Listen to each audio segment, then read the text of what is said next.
So what is the ISO 9001?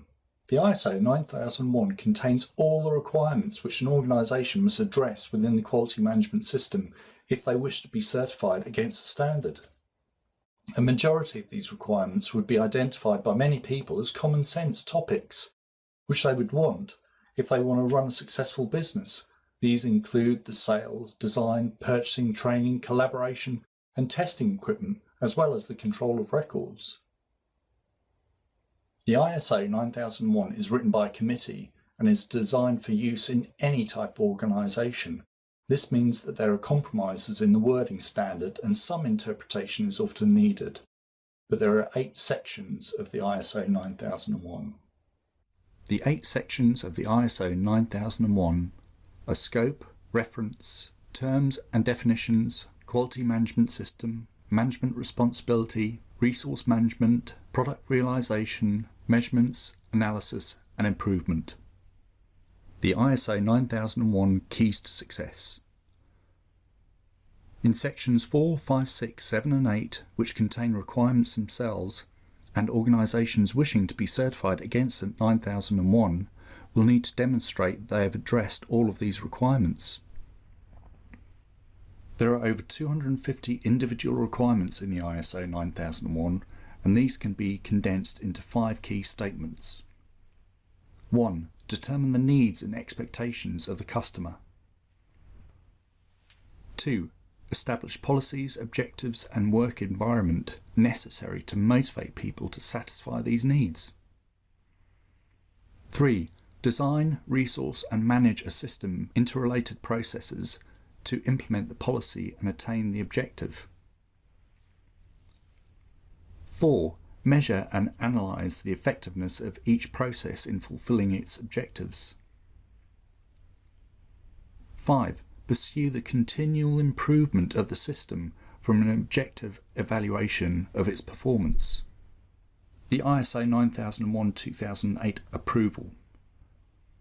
ISO 9001 registration gives an organisation a benefit, an objectively evaluated enforced quality management system. It is a tangible expression of an organisation's commitment to quality, and this is internationally understood and accepted.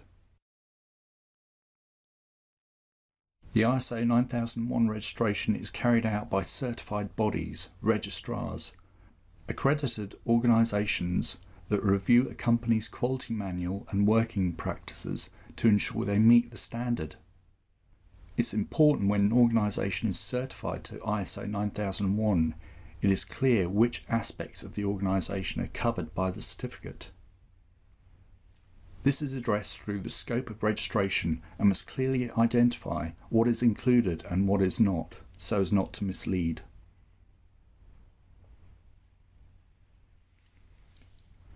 It's a requirement that all elements of the ISO 9001 must be addressed by the organisation.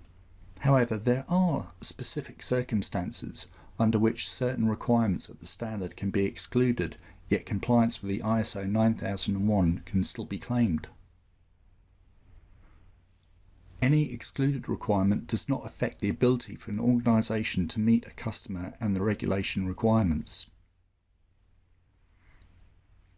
Any excluded requirement does not affect the ability of an organisation to provide conforming product or service.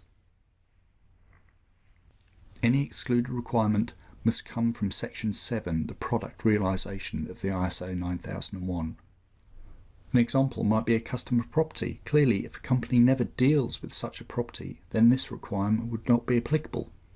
The company's quality manual must also clearly identify which specific requirements of the ISO 9001 have been excluded and the justification for exclusion.